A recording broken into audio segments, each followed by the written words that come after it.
Welcome to the Flawed Workshop podcast with me, your host, Nancy Art Music. And me, your co-host, Alex Roberts. Today, joining us, we have... Hello. My name's Hello now. I'm Georgie. It's Georgie, your boy, also known as Chibi Ace. Whoop, I suppose that's going to be my tag. Yeah. Tell us what you do, Chibi Ace. Oh boy, what don't I do? No, I mostly do illustration. I'm currently working in like the games industry with hopes of eventually doing illustration full time. I'm a bit of a musician. I play the pipes. I just love me some video games and anime. It's got to be said. When you say pipes, can you elaborate? Because I know what it is, but our audience probably doesn't. Oh yeah, so I play the bagpipes professionally. I'm part of a band, but I also play solo. I haven't played in quite a while because of current situations, but it's something I really, really enjoy doing. It's not the most sociable instrument when you've got housemates and things.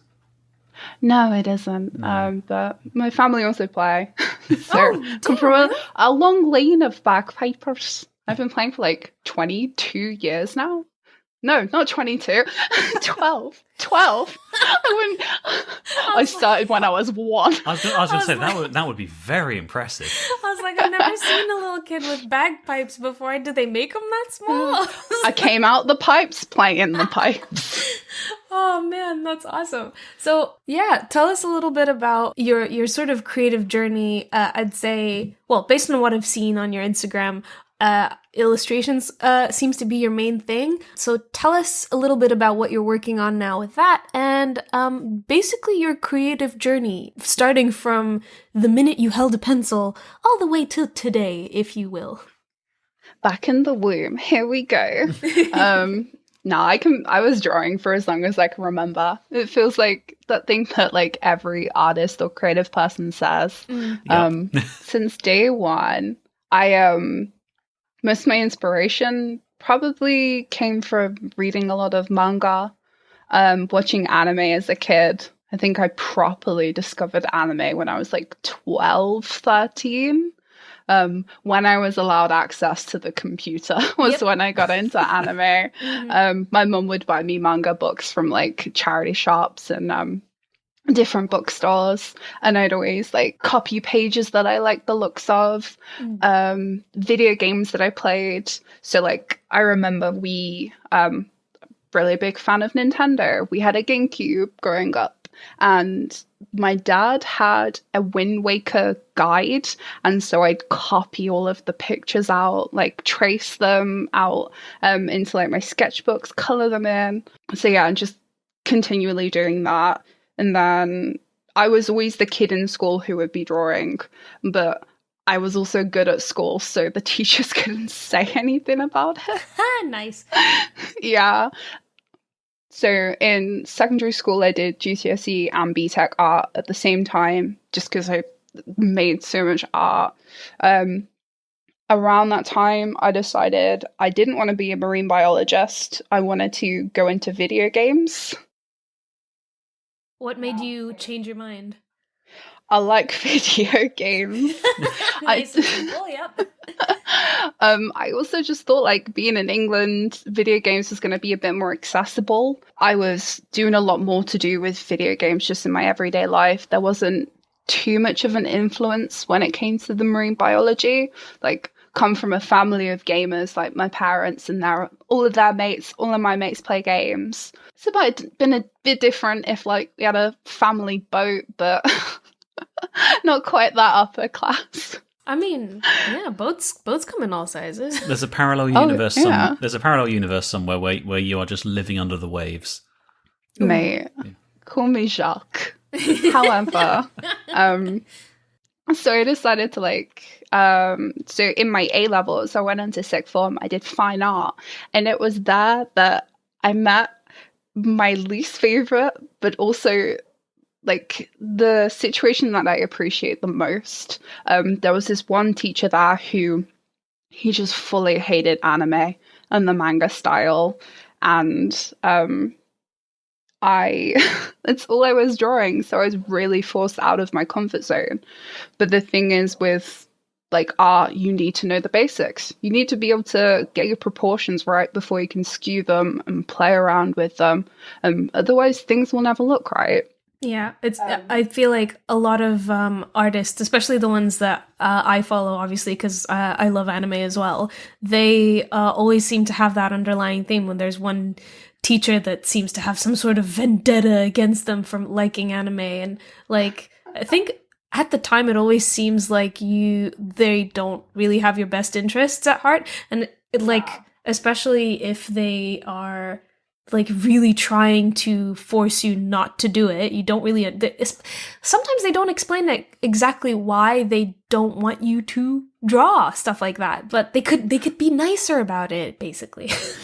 For sure. But this guy definitely did have like a full hatred towards it. So there was that. But because of that, I got good. I got really good at life drawing. I got all my basic skills. And so when I did go to university, it was at that point that, well, I went to do computer games technology. In my art classes, I was the best because no one else had that sort of background knowledge of practical skills. You can tell when it's missing once you've done it, because I feel like when you're in the thick of it, you're always like, oh, this is amazing, this is great, you don't need to learn, life drawing and whatever else. It was actually during sixth form that I started my Instagram, because it was I can't remember if it was my first year or second year. While I was waiting for my A-level results, I had such bad anxiety. So I was currently on like a family holiday, and it's all I could think about was my results. It was horrible. I was having like nosebleeds because of stress. And at that point I decided, I'm going to make an Instagram and share my art. And so I made this little character called Usabjorn, and he was a little bear rabbit. So his name being Usa for a saggy, like a bunny. Yeah. And Björn, which means bear in Swedish. Oh, wow. That's so cute. So Usabjorn is bunny bear, basically. And my Instagram started with drawing this character, and I created a whole bunch of series. And if you scroll back on my Instagram, you can see I drew this character as like Luffy from One Piece, Aang from The Last Avatar, like all different characters. And I built up a little bit of a following, and I continued to post on Instagram like to this day, even though it's died down a bit. But that's where I really got started. And it was at that point that I found like other creative people, people who were also drawing, but doing all these different techniques and drawing on a computer, which I didn't know was a thing. Mm-hmm. When you discover digital art, it's like a whole new world. Because I think we knew you when you made the transition into doing digital art on a more sort of quote full-time basis. It was really, really awesome to see. As you know, I've commissioned 3 pieces of work from you, I think, in the past. Yeah, I believe so. And you've got this amazing skill where you're able to find this middle ground that is between clearly sort of Nintendo-inspired video game characters, but there's the anime sensibilities alongside sort of a kids' TV show cartoon character. And you've got this really cool sort of trifecta in the middle. No, for sure. It's nice hearing that as well. It's pretty spot on. We're big fans, basically. So was it difficult to gain the confidence to start doing commissions? Because some of the artists that I see on Instagram, they might have a big following, but they still don't really do commissions, or even though people actually request them, they're like, I'll pay you for this. Was that difficult for you to offer to people? Oh, never. As I said, I was always the kid who was drawing in school, and so I always had people asking me to draw. Actually, I remember my first commission. I was horrible. So my first ever commission, I saw other creators had it on their Instagram. And the first ever commission I got was from LinkedIn. It was a great life lesson. But it was this guy who worked in he was an estate agent, I believe, and he was making a company and he wanted a logo. So I spent hours and hours making this logo. And I think I quoted him £75 for this logo, which in hindsight was very cheap because of how not only the amount of hours that went into creating it, learning all the new skills to be able to do it, but also where that logo was going to be used, how that would affect me as a brand, how much money they would gain through using my logo. And then I got to the end where I kind of finished it up and the guy was saying, oh, I don't have the funds yet to pay you. Do you mind holding on? And I said, no worries. And he just never paid me. Jeez. Yeah. Wow. So I got to say, never be afraid to ask for money up front or half up front, half at the end. With bigger projects, definitely get a contract in place. Yep.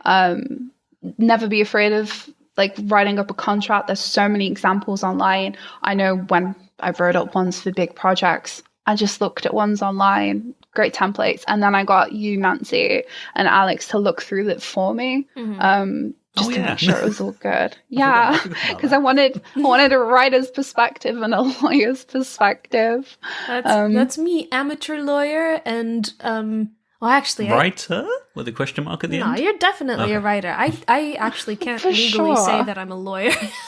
Wait, can I? For legal reasons, this is not legal advice. Basically, yeah. But yeah, I'm glad that we were able to help you. I'm always happy to look at stuff. It's so important. I feel like sometimes people are hesitant to do that because when they get somebody to actually offer to give them money in exchange for their talents and time, it comes across sometimes that it's elevated, and so you don't want to do anything to chase the person who's trying to give you money away, and so people don't want to sometimes do contracts and stuff like that. Oh God. One of the hardest things, I think, particularly when you're starting out, when you're first making income from a creative endeavor, is being able to say no to someone. Being able to say no to business is one of the most important lessons. And it sucks. It's really, really awful. Like you were saying about, in hindsight, of course, all the hours that you then put into converting it from digital to learning these new skills. And then going further back, you've got 10,000 hours worth of practice of just doing art yourself anyway. Yeah. To have someone then not appreciate that level of skill and commitment, they've got to pay for it. And it's very easy to quickly turn around and say, oh, okay, I'll give you 25% discount or something, just because you want to reach that hurdle of, I've made a sale, I've made money. But then it's almost like you're setting a precedent for yourself. Yeah, never sell yourself short. Completely, if you want to start selling your own things, you want to do commissions, contact an artist, message someone on Insta, message me if you want. Everyone who's doing this is there to help you. For the most part, everyone's art is going to be so different. It's not like you're going to be stealing sales from someone, especially if you're just starting out, or even if you've been doing it for years. Everyone's there to help each other, and that's how we make the industry better, by creating competition. And say if you're only charging £5 for something that should be 100, and someone else is charging the 100, yeah, you're going to be making those sales, but you're also going to be undercutting the market, which isn't great. It turns into a race to the bottom, which happens in all industries. Yeah, it can be quite damaging for your own self-esteem and time management as well. If you're working on a bunch of stuff and investing so much time into something that's worth so much. When I was figuring out my prices, I said about an hour is going to be £15. Figure out a baseline of how much you want to be paid. Don't do it to the minimum wage. Minimum wage doesn't get you paid, and you don't get commissions every day. Figure it out, do an estimate of how long it's going to take you to do it, and then add on a little bonus for yourself as well, with your skill set or whatever. So I'll find a piece where I think it's going to take me 3 hours. I'm going to charge £45 for it, and then add on another 5 to round it up for any extra polishing I think it might take. It's a really nice way to basic line it, because that is how much an industry standard is on. Yeah. And I think it's nice that so many people are willing to share all this information, and for yourself as well, how you've just broken down what your price structure is like, that all that sort of information is now becoming a little bit more accessible. I've been on TikTok. I'm addicted now. And, but it's so nice because there's so many small businesses and artists and jewelry makers, all these people who are supporting each other. And there's also just generally a lot less gatekeeping around information, like how do you price something? How do you make something? What you should have in place to protect yourself and make sure that you do your best work without burning yourself out or getting swindled by somebody who's trying to commission work from you but without actually paying. It's really nice that these communities exist now. For a lot of people, they didn't. Yeah, a good friend of ours had a similar thing where she was trying to work out the per hour price of what her work was going to be. And it got to the point where she realised that one of these pieces she worked out would be about £1,000. And she was messaging me saying, I can't charge people £1,000. Yes, you can. That is literally what you have just worked out the bare minimum cost for your work is. The maths doesn't lie. Yeah.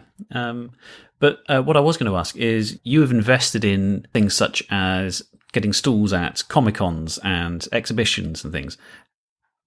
How did you get into doing that? What was the first step to position yourself to be able to be a forward-facing stall at a convention? So I actually, during university, I did a sandwich degree. So I knew on my third year, I wasn't going to be finishing uni. I was going to go work for a company, which didn't happen because no companies would have me, which is their loss, really. It is, yes. Yeah, but I ended up doing a self-employment placement year. So this is when I was like 21, so not exactly like super experienced. I'd only been doing digital art for a few years. But through the self-employment placement, we kind of put a list of goals together that you wanted to do. And it was always a goal of mine to sell at a convention. I went to London Comic Con a few years before. I randomly met an artist that I was a really big fan of on Instagram. And he didn't have too big of a following. I didn't think too much about it, but subconsciously it was like, anyone can do this. Literally anyone can apply. Hey, I'm anyone. Yeah, exactly. They do have writers' alleys as well at Comic-Con, so watch out for all of us. My stuff would not be suitable for comics. Oh, yeah, actually, I think some of it it would be if Venom got dark. Oh, yeah, that sounds awesome. The first proper short story I wrote, I got Nancy to read it after I'd finished writing it. It's like more of a flash fiction piece. It's only about a page long. Her immediate response was, "Why would you write this?" Yes, that's it. Going back to the Comic-Con. So through this self-employment placement, I got a job at Lush. And I was just drawing all the time, just creating loads of things. It was really good to be able to have that sort of space to do that. It was mostly because I wanted to earn money, but drawing was my happy place. If I wanted to feel happy and have fun, I drew. And I decided that because I knew I wouldn't be able to afford an exhibition, I had no idea how to go about setting that up, like in the first place.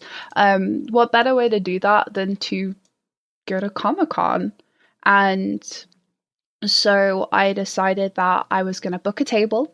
So when you book a table at a convention, you have to send off, like, not necessarily a portfolio. I think they just want like your Instagram handle or like your art station or whatever it is that you use, just so they have an idea of what you do.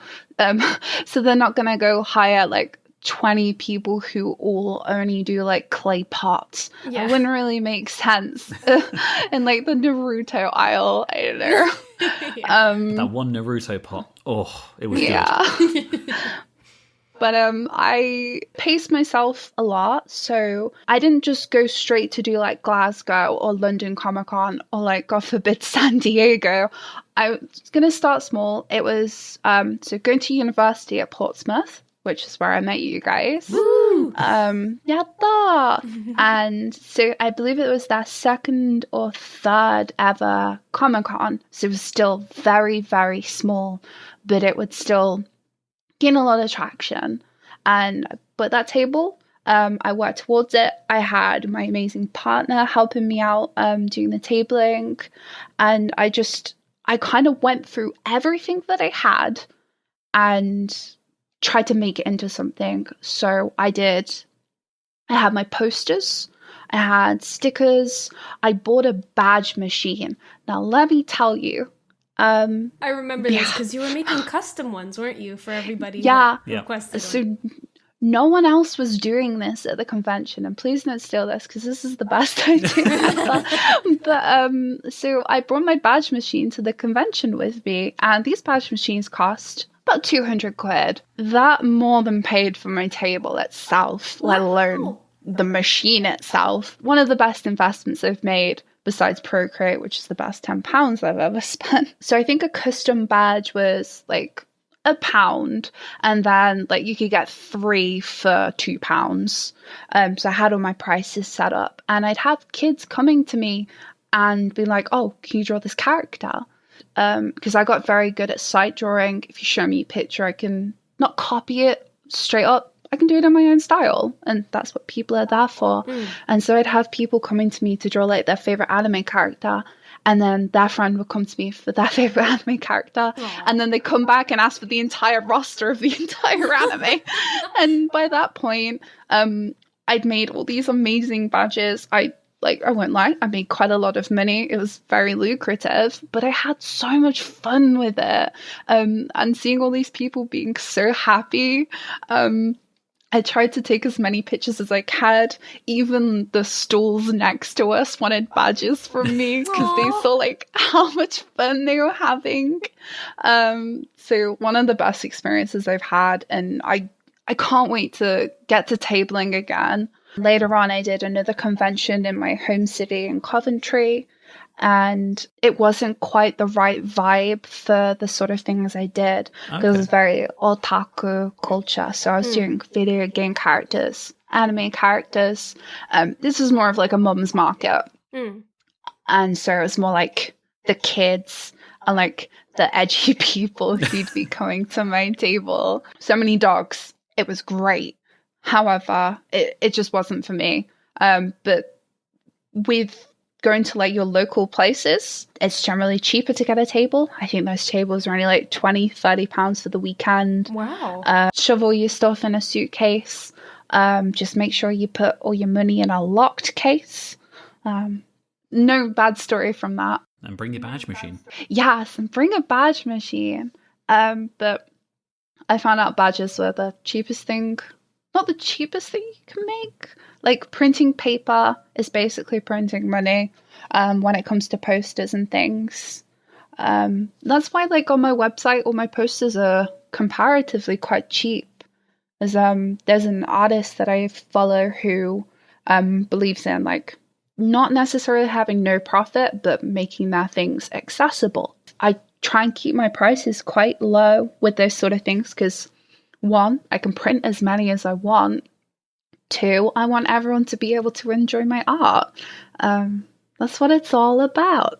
Yeah. The day will come where you'll meet a new person, make a friend, and they'll be like, "Oh, you should come on over for dinner or something." And you'll walk in, and there'll be a framed one of your posters in this stranger's house.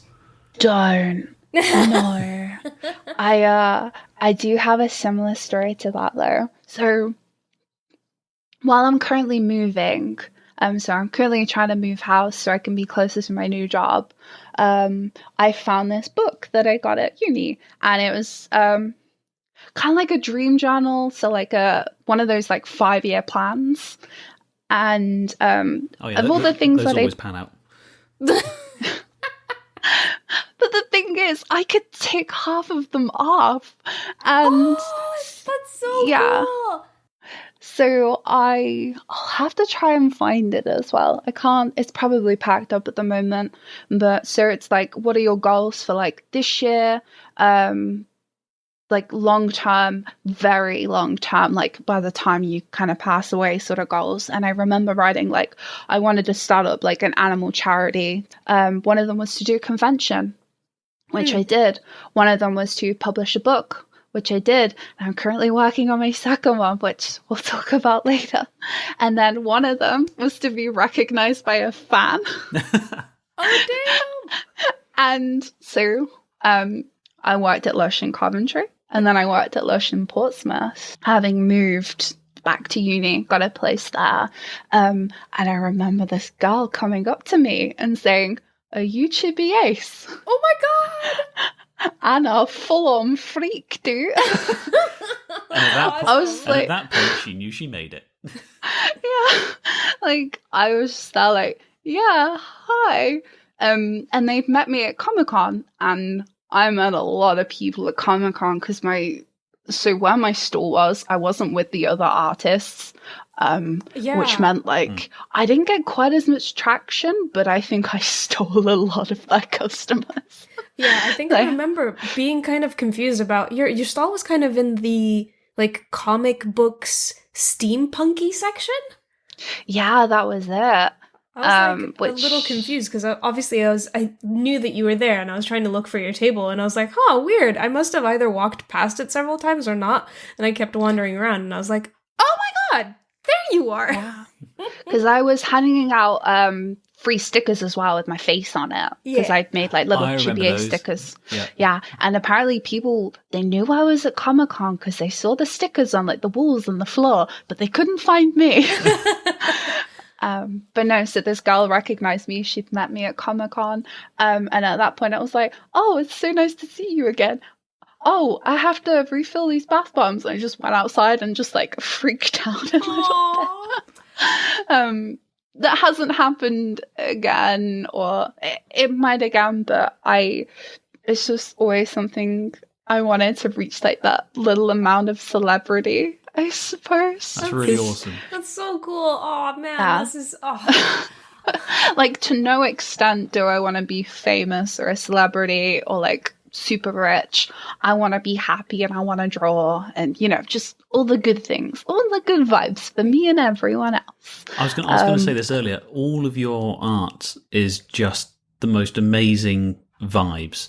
It's as if the world that every single character lives in is bright fluorescent colors, and there's nothing in between. And it's so comfy as well. Like it feels like if all of your art came to life, it would all be like plushies, and it would be just really cute and nice and soft and I feel like you guys aren't explaining this.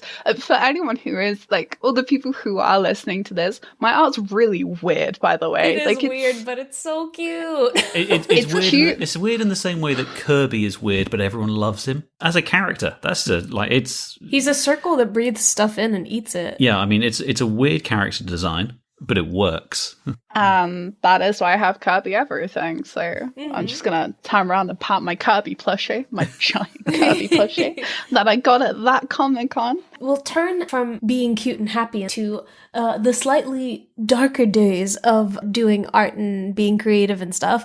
What do you think you struggle most with when it comes to like sitting down and doing drawing? I know you've said that it's your happy place. So do you find it quite easy? Do you struggle with anything like perfectionism or anything like that? So a year ago, it'd be a very different answer because I'd constantly be drawing, creating new things, coming up with projects. And then last year in November, your boy got corona. Oh, no. Yeah. So first-hand experience, I was like out for a month.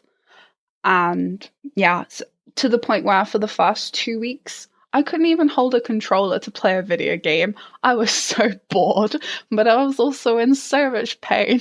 But you're okay. You're okay now. Yeah, I think so. I'm still not quite sure if I have long COVID or if I'm just sun deprived. But basically, since last November, I just hadn't touched my tablet. I hadn't picked up a pencil, and whenever I went to, I just kind of felt sick. It's not a nice place to be in, that like my happy place was kind of stripped from me. And there was just like, it wasn't like a foam wall. It was a brick wall that I needed to get through. A lot of my inspiration was like through watching anime, playing games, and especially seeing other artists on Instagram and getting inspired. But I found more and more so Instagram just being a platform for Facebook to make money. I got a lot of Instagram anxiety, wherein I was posting every day and I'd constantly be rushed to think of things to post. Why wasn't I getting enough likes? Why was no one commenting? It's not a nice place to be in. So I went on a break from Instagram as well. Around that time, I just went on a social media break, which was really good. And now I don't really look at it. But when I was looking at it to come up with ideas, I just kind of scorn at other artists and be like, there's no way I can do that. Like, I'm rubbish. Why am I even bothering to draw? Comparing yourself is so scary when you don't really know exactly why you're comparing yourself to other people, and you can't really control it. Sometimes you just look at other stuff and you're like, that's amazing. That's, woo. Yeah. And like, even looking at past pieces of art that I used to really love, I would just be shaming myself pretty much, just like, and just not being nice to myself. Around the same time, I did get a pretty big commission. I got a book deal with a writer. So I play bagpipes, I play at funerals, and one of the guys who's an undertaker who I see quite often at funerals, he was telling me about a book that he was writing and his brother was illustrating it. And at the time, this was over a year ago, I said like, oh, I draw. I'm doing this children's book at the moment. Give me a shout if your brother falls through. And like a year and a half later, I saw him at a funeral and he said, hey, my brother still hasn't done any art. Would you like to do this together? That's so cool. Yeah, so I gave him my business card. Again, just a little card with my face on it. And he sent me a WhatsApp message. I got a script for the book and I made... So this is pretty much the only art I would do, was just like working on this. And then when COVID happened, like I got COVID, kind of like my work on that completely dwindled. I just stopped doing it. But again, it's just doing little by little, rather than looking at my tablet and hating it and hating myself, just picking it up, just being nice to yourself. Not giving yourself a massive project. Like, don't not draw for a month. Like, get a piece of paper and be like, I'm going to draw the Mona Lisa. Yeah. It's not going to happen. You're probably not even going to be able to draw a nose. No one knows why. If it makes you feel better about going back and looking at something that you once liked and enjoyed, I've had the exact same thing with probably half of the stuff I've written. Yeah. When I got my first collection together, which was a whole epic in itself, I was over the moon, so happy, so proud of myself and so pleased with it. And it's now been several years later since it's been published, and it's now been several years longer since I actually wrote those poems. And a lot of them just make me cringe now. And I just think, oh, God, I've put my name on that. Or it will be, what were you thinking? Or whatever. But at that snapshot in time, I loved it, and it was a very true moment about me, about a story, about an experience that was going on. Like it or loathe it now, I loved it at the time. That's where the learning comes. If you still think your previous things are great, you probably haven't grown as a creative. That's a really good point, yeah. That's so true. I love that we're talking about this stuff, because it's so I mean, obviously this is why we've made the podcast. I don't know if we've ever talked about this or if you know this side of me in detail, but obviously I studied music at uni, and then I think we met when I was studying law, actually. Yeah. But when I was 14, I wrote an album and put it out, and it was my proudest achievement for so long. Yeah. I lost it for a long time. I just completely, the CDs were gone, the digital files were nowhere to be found. until very recently, as in literally like maybe last week, I found the old files on a hard drive and listened to all of them, and I was like, oh my god, this is like weirdly cute. I think at the time, because I've had such a long few years of separation between this work and just knowing what I know now, I'm like, wow, this is like kind of adorable. You know what it makes me think of is when you're a kid and, when you're like sort of 3, 4, whatever, and you run up to your grandparents or something, he's like, Grandpa, look what I can do. And he's like watching really enthusiastically, and all you do is like spin around in a circle 3 times. Oh. And then he just sort of like cheers you on. It's like, yeah, wow. I know the moment that I turned around and I left the room, he sort of just like shrugged, just like, what the hell was that? You know? And I sort of feel like I'm now my grandpa looking at my own stuff. Like your grandpa? Your own grandpa? Okay, no, that sounded weird, but welcome but you know what I mean. Back to the Martin Future. McFly can do it, so why can't I? Oh, fair enough. One of the things that stuck with me, that one of my friends that I met in A-level, was that your eye and your hand, for artists, that being, and other creatives with different metaphors, they progress at different levels. So say you're looking at all these amazing artworks, but really taking it in how to be done and studying them, your eye skill is going to get better. Whereas your hand hasn't actually had the time to learn to apply those skills that you found. And so by then practicing and drawing, your hand skill gets better to the point where you then can't improve because you can't see the flaws in those. So then you need to improve your eye. Mm-hmm. And it's then that gradual balance. And that's why like old things look bad, because your eye is so much better. And that's why people's artwork that you think is amazing, might not be amazing for them, because that's just where their eye skill is at, where the hand skill is. And you can see that it's good, but your hand just hasn't like leveled up quite enough for it. That's such a good way to put it. One of my favorite things when going to a visual art exhibition, for example, I suppose the most recent one was just before COVID hit. We went to Amsterdam and we're at the Van Gogh Museum. And one of the most fascinating parts of being there was seeing his old sketchbooks. So cool. And of course, those are the parts that he didn't want you to see, but you can see the demos that he did, and where he's just like drawing his own hand over and over and over again. Yeah, we did that. We went to the Picasso Museum when I went to Barcelona a couple of years ago.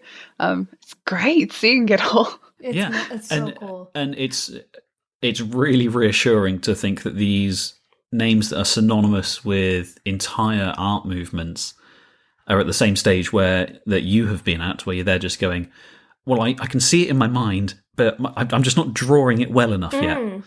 And so frustrating when that happens. It's definitely frustrating. I mean, I get it constantly where I will rewrite a sentence or a stanza in a poem, God knows how many times. But every time I redo it and rewrite it or something, it's still progression, even if I erase it and go back over it again. Mm-hmm. And definitely. Yeah, and I think that's really reassuring to hear that it literally happens to everyone, even the people that we idolize most. Yeah. This is the nicer side of social media, being able to see people's processes when they do, of course, actually, when people are open to publishing them. But like one thing that stood out to me when we went to the Van Gogh Museum was there are several versions of a painting, and he had to decide which one was good enough. And even then, in his letters and diaries, you would see that he was like, oh, the hand is still like, not great on this picture. And then you like look at criticisms of himself and you look at the painting and you're like, oh, I can see what he means. But like, I would never have noticed that. And people, I think, like, well, I'm learning this for making music again, because I have taken quite a hiatus of 10 years. But like learning to figure out that people can't hear the mistakes that you're hearing in your own stuff because they have no idea how it sounded in your head or how something looked in your head if you're making art in the first place. So just make something and put it out, and and that's part of the whole learning thing. And that's so exciting. And I gotta say as well, like for those big artists, how many years ago, how expensive was the equipment? The amount of times that they were painting these things would have cost them their like life savings. They were living basically painting to painting. Da Vinci never had a button machine. And sorry, was that not where we were going with that? no. So these guys would be drawing them over and over, but they wouldn't leave them half finished ever. They'd finish them, they'd use up their equipment, regardless of how expensive it was. We are in the amazing position that equipment is so cheap, and I implore anyone who is learning to do anything, or even if you're like very skilled on what you're doing, don't stop halfway. Don't give up because you think it is rubbish. Finish it, analyze it, do it again. And you will, every time you do it again, you learn so much from it. And it's great seeing your progress. Yeah. And like, go to sleep, come back the next day. I can't tell you how many times I've been like stuck in a level in Zelda where I'm like, what the hell do I do? I've gone to sleep and like I had a dream about how to finish a temple and come back the next day like ready to go. Like that's really where the learning comes in. And one of my New Year's resolutions was I always write a list of things that I want to accomplish in the year. And this year it was to complete things that I start. And that was mostly because I got quite into a funk with my art and not actually not finishing, but not even starting work. So it would just mean I'd have more time on like practicing it and seeing myself progress and be really nice to yourself when you start seeing those mistakes. Notice them, appreciate them, keep going, and look forward to being able to alter it and how great it's going to look the next time that you do it. Mm-hmm. And how's that going for you so far with the New Year's resolution? Pretty good. Yeah, I finished. So I have a really bad habit of if I get a new video game, I play it. I gotta play it then and there, but I've been getting a lot of video games. I made the terrible mistake of restarting Fallout 4 a couple of weeks ago and just starting the entire thing from scratch, but making sure I have done everything. Oh, yes. Yeah, so I think That's just a little bit naughty with the Fallout game. Yeah. Thank you, Todd. So I think I'm at 3 days of playtime now. Already. Which is really impressive because the entire year that Fallout came out, I think I've done 8 days. You did 8 days and still didn't finish it. Yeah, well, I mean, I think I've played not 16 days, but something like 10 days of Skyrim, and I still haven't finished the main storyline. Yeah, you don't have to with Bethesda. But praise be Howard for all of your flaws. You are God. Oh, God. I never want to play an unbuggy game again. It's very jarring. Well, welcome to Cyberpunk. That's all I can say. We've kind of throughout have talked about the lessons sort of we've learned along the way with our art and stuff. Is there anybody that you look up to?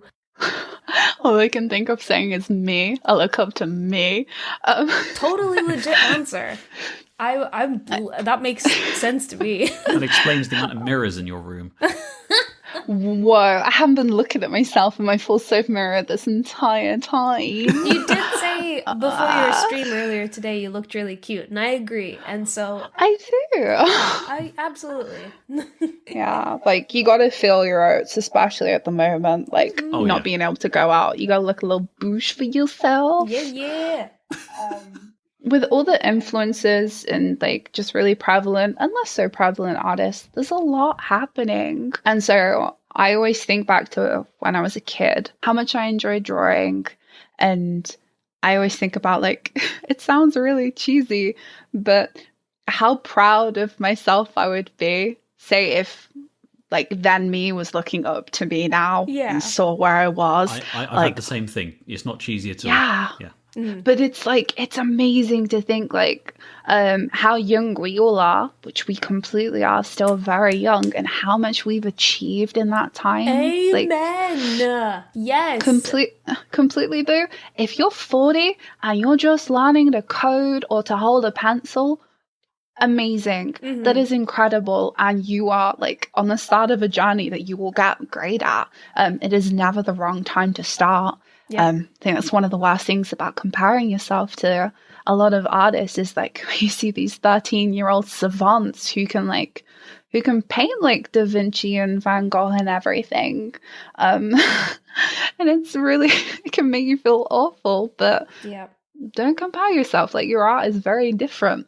My art is very different. I was watching, obviously in preparation for, man, I've got so much stuff that I'm excited about recently.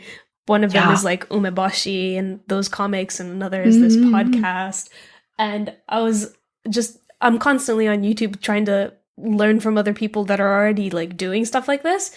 And one of them is like how I started my business at 18 years old. And I was like, damn, all right, cool. Yeah, all right. And literally, basically, his entire video could be boiled down to, I started when I was 12. Because he was like, I've been, starting, and I put my stuff online for commissions when I was like 14, 15, and started growing my brand from there. Of course you started growing your brand from there, and now you've had basically 6 years of experience doing something as an 18-year-old. You just have to start on any day, and then 6 years from that day, you'll have had 6 years of experience.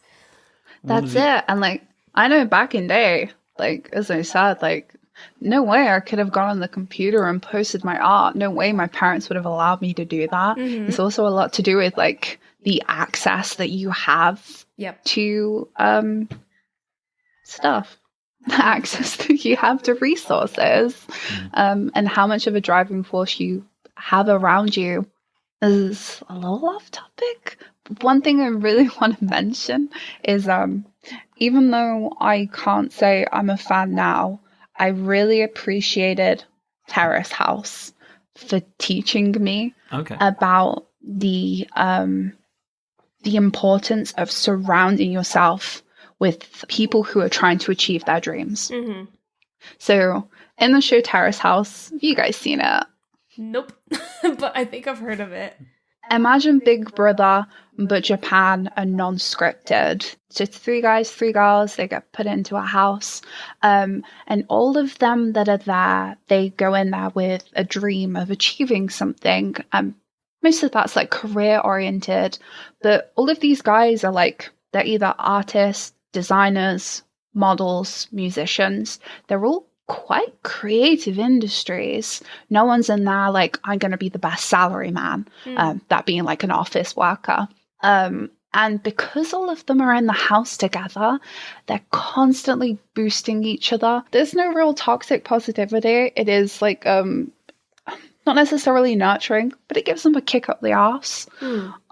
It's what most of them need to get where they're going. And I find putting yourself in a space with other creatives is the best way for you to do it, because there's a sense of camaraderie, a little bit of competition, but it's when you fall down, you have people to help pick you back up, which sometimes you just can't do yourself. You need like that extra push. Yeah, I know for me especially, sometimes I do find it really difficult. And even through watching the show, I found a lot of inspiration through that, like finding inspiration through your peers, as well as like celebrities, I think is really important to like keep going and like staying motivated. So what's your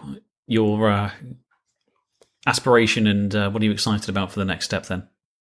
I recently out of uni, and I got a job in the industry I've been working towards within half a year, which is really amazing. So I'm working in QA, and so I do online web services, which isn't at all what I thought I'd be doing, but I understand it's a really good start. I'm in the industry. However, I want to draw. I just want to draw. And so my kind of thought process, I'm very much someone who will ride the waves, just see where life takes me, and work with it. And I think at the moment, with the current book that I'm working on illustrating, the writer has a lot of influences. They've been on like the radio. They've been awarded like Musician of the Month, like on like small BBC programs, I think.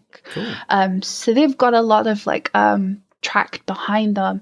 And I'm hoping that I can kind of ride that when this book is put out into public, and work towards getting more commissions and doing more children's illustration. That's I'm so so glad. This is I'm so excited for you. I think like it sounds like you're doing stuff and it's going well, and I'm just happy. It sounds like it, but I don't feel like it is. Like, I tell people and I get excited from it, and that's why it's important to like spread what your plans are.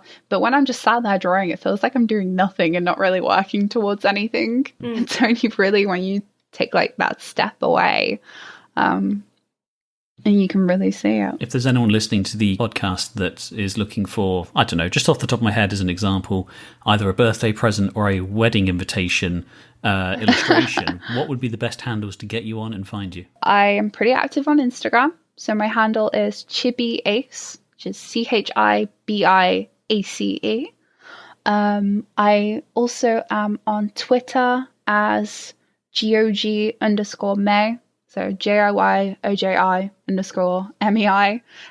It's the same name on Twitch. I am currently streaming games. I used to stream art. I'd like to go back to streaming art, but I used to do, if I have a commission, I'll draw your commission on stream as well.